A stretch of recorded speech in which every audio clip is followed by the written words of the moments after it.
Hey everyone, bear with me, it's a lengthy one. I just need to get this off my mind. Mia is my name. I am 24. Dana, an older stepsister, is 25. Although we also have two younger half-siblings, this narrative largely relates to Dana and me. That is, about how she has been complicating my life ever since we first met. 6 years old, I was young when my mother married her dad, and I suppose I should have been happy about having a new family. Dana, however, made it abundantly evident from the first day she did not want me there. She was 7 at the time, somewhat older, but you know she already had that look. The one in which someone rates you as rubbish they have no time for. What I did mattered not at all. She refused to even acknowledge me, regardless of my pleasant efforts. She would dismiss me and make it clear as day she didn't want me around. All I wanted was to be friends, maybe play together or just act like normal siblings do. First, I assumed it was only because I was the new kid in the family, or maybe she was upset with our parents over getting married. But with time, I came to see it transcended that as well. She seemed out to make sure I never felt like I belonged, not only hated me. Not even the worst of it, we attended the same primary school where she would freely tell everyone, "Oh, she's just my stepsister, not really family," or, "We're not actually related." Dana loved embarrassing me and grabbed every opportunity to make me look foolish in front of other children. I was 6 years old when she told the entire group we were hanging with that I wasn't part of her family. She said her dad only married my mom because she needed somewhere to live. To a youngster, who says that? It was not like I could dismiss it either. Though I understood enough to suffer, I hardly grasped what was happening with our new family. Bless him, my stepdad noted what was happening and tried to intervene. Saying we were all family now and that she should treat me better, he would counsel her to knock it off. It sort of worked for a while. She stopped acting blatantly nasty in front of him, but Mom would go straight back to behaving like I was nothing once he was absent. She seemed to enjoy making me feel little, like if I belonged nowhere in my own house. And growing up, I had no notion how to manage that. Crying after school, I would tell my mother what Dana was doing, and all she would say would be, "Give her time." She never came around. Thus, there is a spoiler notice. Donna even tried to have our younger half-siblings regard me as an outsider when they entered the scene. Though looking back, it's messed up that she would go to such great pains to make me feel isolated. She would say things like, "Mia isn't really your sister," or, "You don't have to listen to her." They were too young to understand. Fairly speaking, Dana made every day of my upbringing a misery. With my mother and stepfather, I had great times. They tried everything to include me. But that cloud was always hovering over me, knowing that the one person meant to be my friend in all of this simply wanted to complicate my life. And when she showed interest, it was merely to bring me down. Once we entered middle school, things deteriorated considerably. Dana began disseminating rumors after realizing it was insufficient to simply ignore me. She once told several children I had taken something from her, even though it was entirely fictional, and some of them believed her. It made one miserable. I suddenly became the thief in the classroom. Dana knew just what she was doing. She was calculated, not simply nasty. It seemed as though she was deliberately trying to damage my name. My stepdad was at last tired. Dana informed her she didn't need to come over if she could at least try to be nice, since her attitude was so poisonous. About 13, she moved home with her mother full-time. Honestly, it was a relief not to have her around all day. It did not mean, however, that our situation improved. Every single time we would see each other on holidays, birthdays, or family gatherings, she would always make it plain she hadn't changed all that much. She remained exactly as frigid, patronizing, and driven as always to make me feel like an alien. I had basically given up on attempting to have any relationship with her by the time we were teenagers. What, after all, was the point? She had never once tried to meet me midway. I had spent years trying to be pleasant, to reach out. I so quit looking after things. If she wants to act as though I never existed, good. I was not going to spend any more effort on her. And then arrived the last straw. Dana had her first child when we were 16. Yes, she moved back in with us briefly after becoming pregnant at 16. You would assume maybe she would alter, soften, or something else if she were a mother. No such. She was the same Dana, possibly even worse. She honestly acted as though I was some sort of threat to her child and warned me not to touch her baby or talk to her kids. Around that time, I realized any prospect for a sisterly relationship was only fiction. She had obviously no intention of allowing us to be a family. I carried on, concentrated on my own life, and let up all hope for change. She had chosen the road she desired, after all, and her business was to be angry and bitter if she so wanted. I was not about to let her pull me down. That is essentially the starting point for everything. We last saw each other years ago, and honestly, I felt I was done with her. She wasn't quite done with me, as it turns out, though. So after years of no communication, I would almost have forgotten about Dana. I had my own life, my own place, and for the first time I was not navigating her poisonous drama or walking on eggs hills. But suddenly, a few months ago, I received a call from my mother. Now my mother is not one to call without a reason. Hence, I felt negative as I picked up. She begins, "Hey Mia, there's something we need to talk about." I immediately know this is serious. Expecting the worst, I get ready. And she starts telling me about Dana's lately very difficult situation. She apparently lost her employment, and shortly afterward her place of residence. She and her 4 children are currently lodging with my mom and stepfather. My mother also says that things are a little tense. At this point, I'm still listening, but I am definitely not feeling bad for Dana. After all she subjected me to, really? Why do I? Then my mother reveals the actual bombshell. Dana has been asking whether she and her children might come live with me. About that, I almost dropped my phone. She was not really serious, right? With 4 children, my mother specifically wanted me to let Dana, the same Dana who has done nothing except torture me, into my house. I could hardly let my mind grasp it. Of course, she wasn't going to give up that readily. I inhaled deeply, tried to keep cool, and said, "Mom, I don't think that's a good idea." She begins, "Mia, she is your sister. You ought to aid her too, right?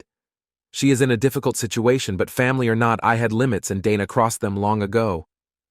Look, I understand she's struggling, but she's never once treated me like family," I told my mother. Mom objected to hearing that, but I was going to allow her guilt me into something I knew I would regret. She made her bed now, and that marked a real change in direction. Dana phoned me personally the very following day. I had not heard her voice in years. Hence, when I saw her name show up on my phone, I just gazed at it, heart hammering.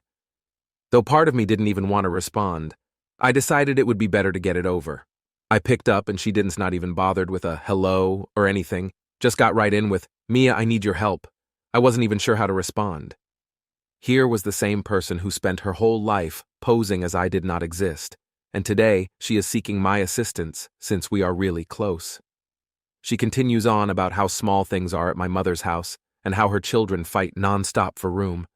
She seems frantic, which makes sense, but all I can think about is how horrible she has always been to me. Then she strikes me with the true killer. She does not simply want to stay with me. She and her children want me to leave my own house and return to live with our parents, so they may occupy my place. I laughed, unable, not sure why. Like something out of a horrible sitcom, it was simply too ridiculous. At last I asked, "Wait, you want me to move out of my house for you?" She says, "Yes," without even flushing with guilt. "Mom and Dad have enough room so you could spend some time with them. It's just till I can get back on my feet." I just gazed at the wall, shocked, as she went on talking as if it were the most sensible demand on the planet. This woman who had gone out of her way to make my life miserable really believed she could evict me from my own house. Still trying to cool off, I answered, "Dana, that's not going to happen.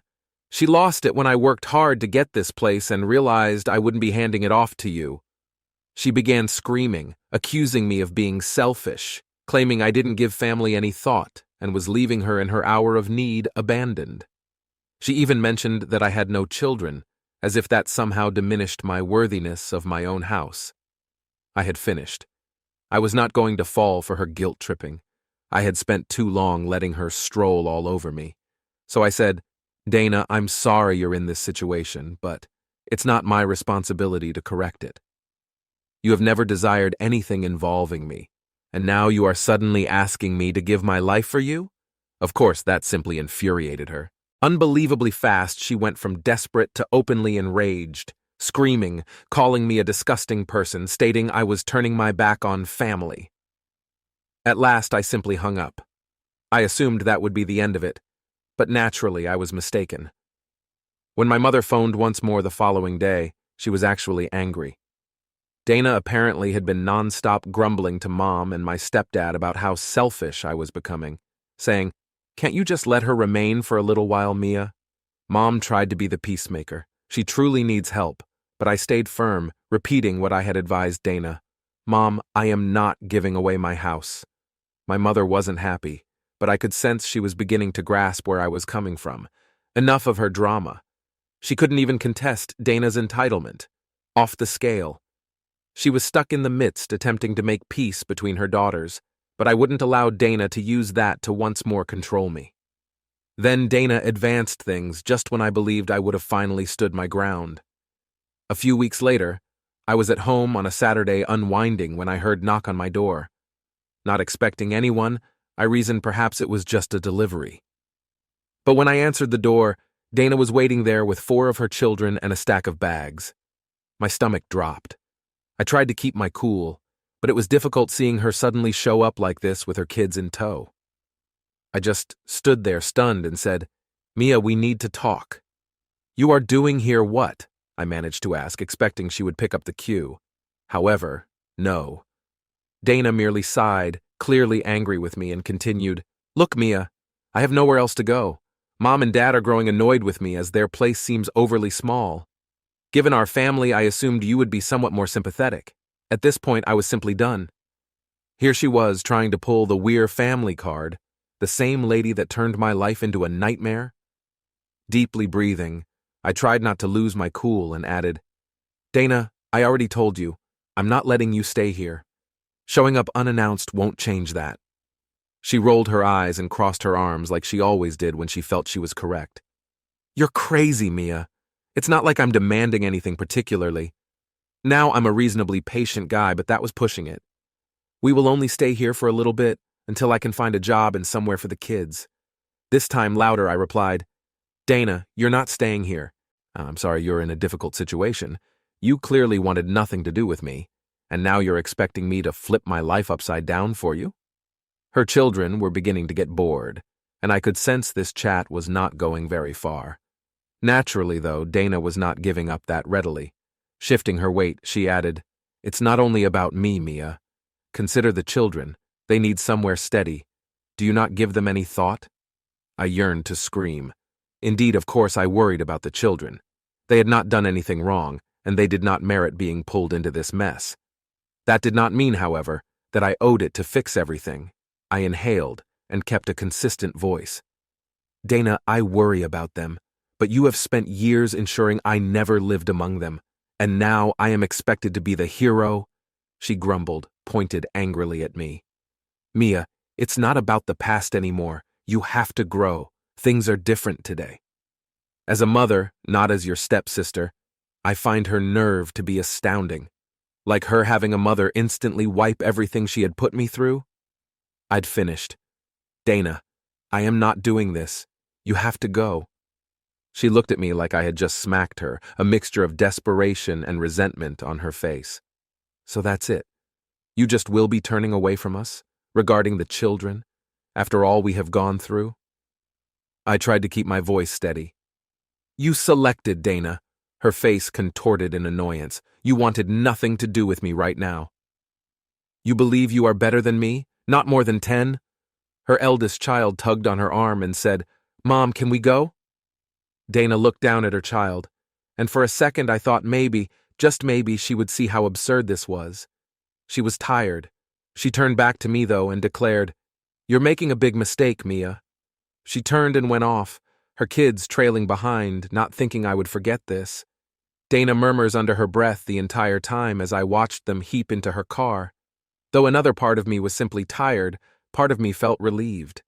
She really thought she could show up with her children and simply guilt me into allowing her to run over my house. It still amazed me. I told my mother what occurred as she drove off. She seemed unhappy, not astonished, but I didn't help. "I understand, Mia," she continued, But Dana is in a really difficult position. I inhaled and said to her, Mom, I can't. Maybe there's another way you might help. I'm not about to let her pull me into her mess now.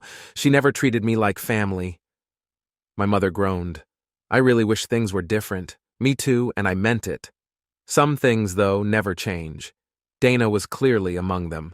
Following Dana's unexpected visit, I reasoned perhaps that marked the end of it.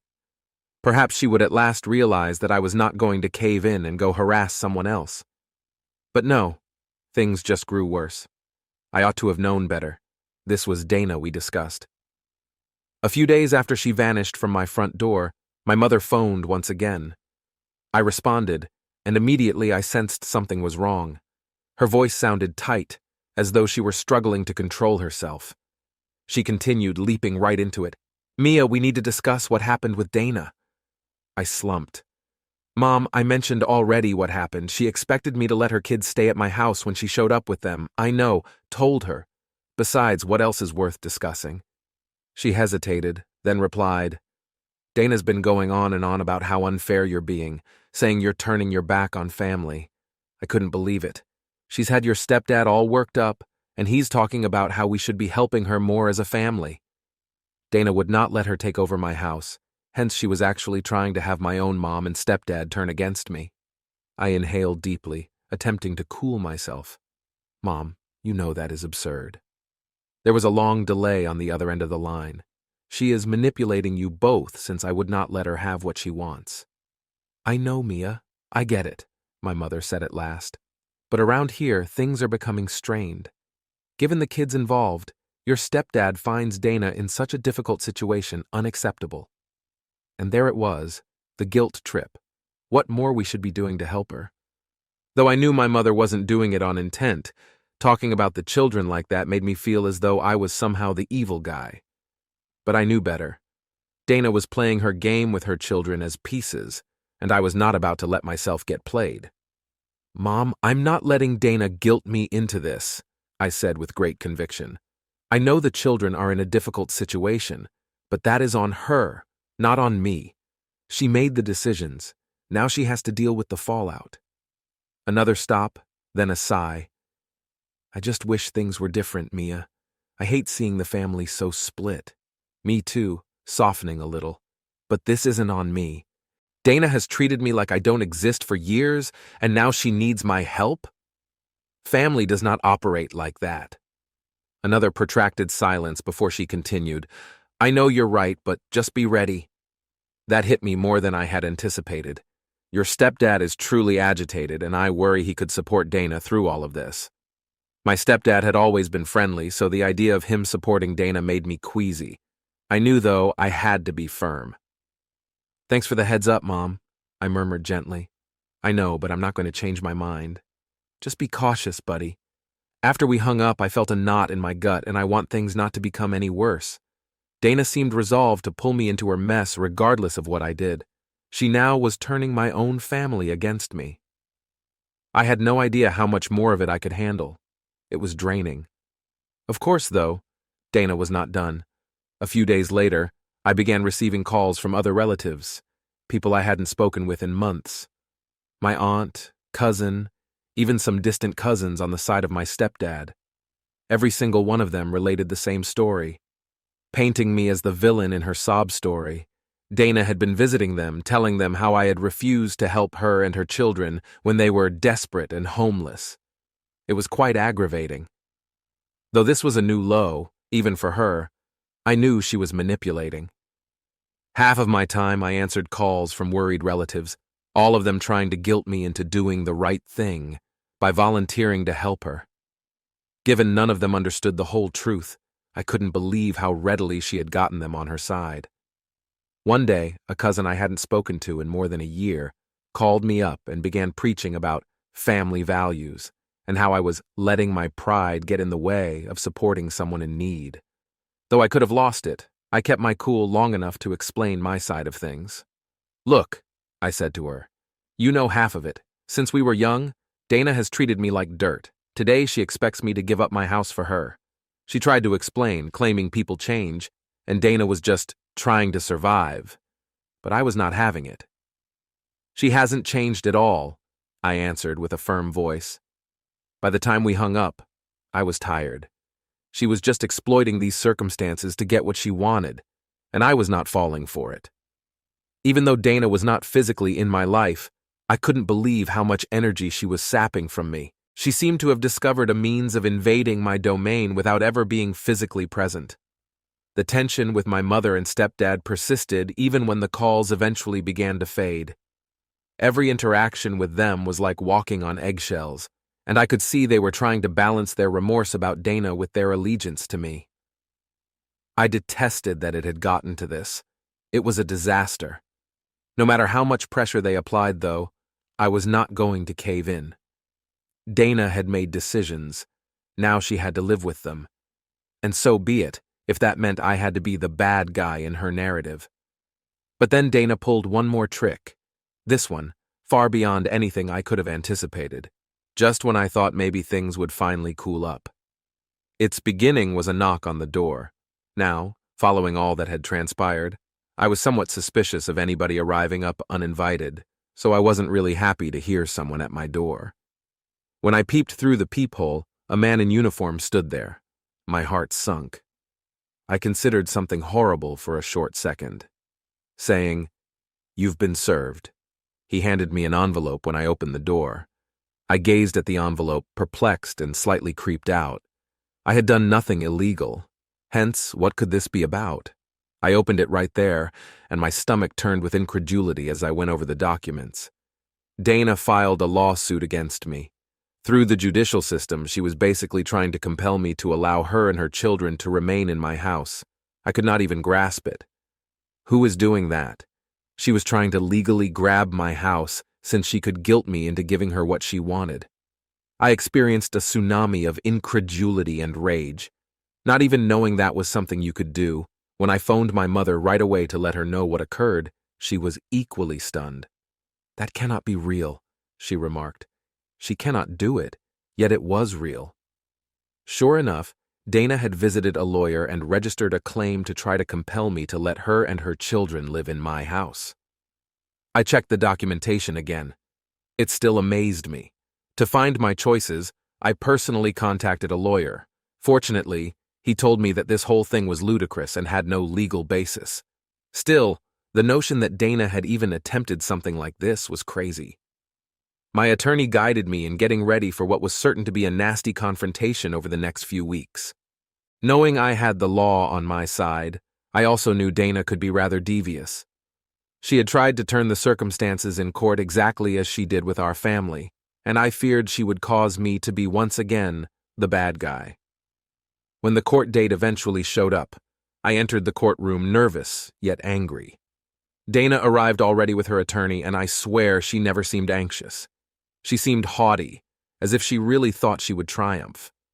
After reviewing everything one more time with my attorney, the court summoned us up. Dana's attorney began arguing on how she was a struggling mother of 4 and how I refused to house her during her need. His spinning of it would have you believe me to be some cold-blooded monster who booted her and sent her children onto the street. Dana sat there, projecting her best innocent mother image, as though she hadn't spent years turning my life into a torture. My attorney presented the truth when it came our turn. He described how Dana had mistreated me over years, how she had turned up at my house demanding that I move out so she could move in, and how she had been trying to control me and guilt me into giving up my house. The judge paid close attention, nodded as my attorney continued, and I could sense he knew where I came from. Then arrived the moment I had been yearning. Turning to Dana, the judge pointed straight ahead and questioned, "Why do you think you are entitled to the house of your stepsister?" And at that point, she found everything falling apart. She stammered, attempting to bring it back around the children, but the judge was not having it. Saying that this was a preposterous assertion and outlining that I had no legal obligation to let her stay in my residence, he cut her off. She could not use family just because she was in a difficult situation. One of the most fulfilling events of my life turned out to be hearing the judge say so explicitly. Dana gave the impression of having been smacked. Her arrogant attitude disappeared, and she just sat there, mute, at last understanding she wouldn't get what she wanted this time. That was it. The court dismissed the matter. I left the courtroom lighter than I had in years. As we left, Dana simply gathered her belongings and rushed off with her attorney. She did not even glance at me. Though I had no idea what would come next, one thing was clear. I was done with her permanently. Walking out of the courtroom, I felt as though I had at last released a weight I had been dragging about my whole life. Although the whole process had sapped me, I felt closure I never would have thought possible once the judge concurred with me. With Dana and her unrelenting attempts to control my life, I was at last done.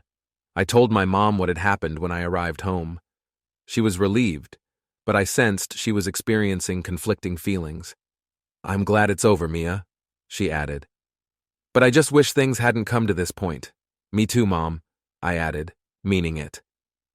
Dana drove me to the brink, even though I never wanted things to go this far.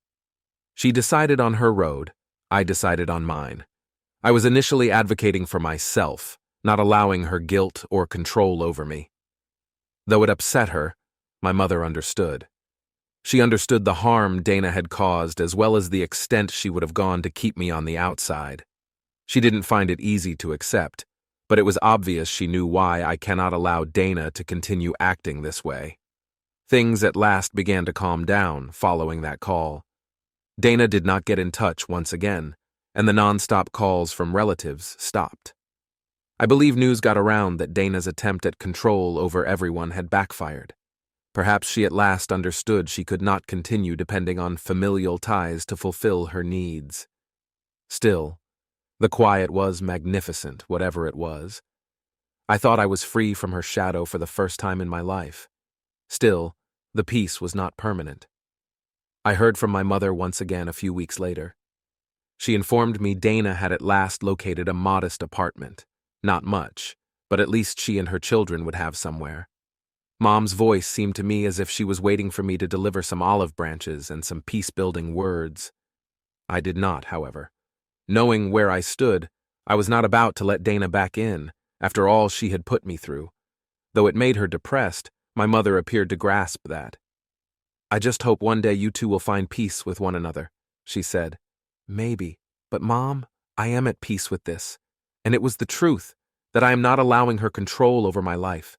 I had lost my anger. I had no injuries. I would have let go of the suffering, of the memories, of all the years I felt like I didn't belong. Dana hasn't tried to get in touch since then. Her impact on me was at last gone, and I could live my life the way I wanted without her shadow hovering over me. She hasn't spoken, and to be honest, I'm good with that. Years of attempting to understand her hate, win her acceptance, and be the sister she never wanted have gone toward nothing. But at last I realize I'm happy without her permission. I have no need to suit her conception of a family. My life, my house, and for once I am living them on my terms. Regarding my mother and stepfather, our relationship still feels a little tense. Knowing how Dana had treated me, my stepdad found it difficult to comprehend why I would not assist her. But he has come to recognize over time that my advocacy for myself was right. Though we are working on it, our relationship is not ideal. He is growing to value my limits as he understands I will not be manipulated. Looking back, I see that Dana's attempt to steal my house wasn't the only thing driving this entire process. It was about me at last advocating for myself, refusing to be the convenient family member she could have at hand anytime she wanted something. It concerned recovering my own life and escaping her poison, and I take great satisfaction in that. Since then, I have led a quiet life surrounded by individuals who respect and care about me. Those who treat me as disposable or use family as justification for stepping on my limits are not part of my life. I am nearer to my mother, I feel more valuable, and I have discovered that family is about respect and support, about people who really want the best for you, not about blood. Dana never given me that, hence I'm at last comfortable letting her go. Indeed, that is the tale of how my stepsister attempted to occupy my house and subsequently lost everything. Though it's not the fairy tale ending I had in mind, it's a joyful ending anyway. I am in charge of my life for the first time. For me, that is plenty.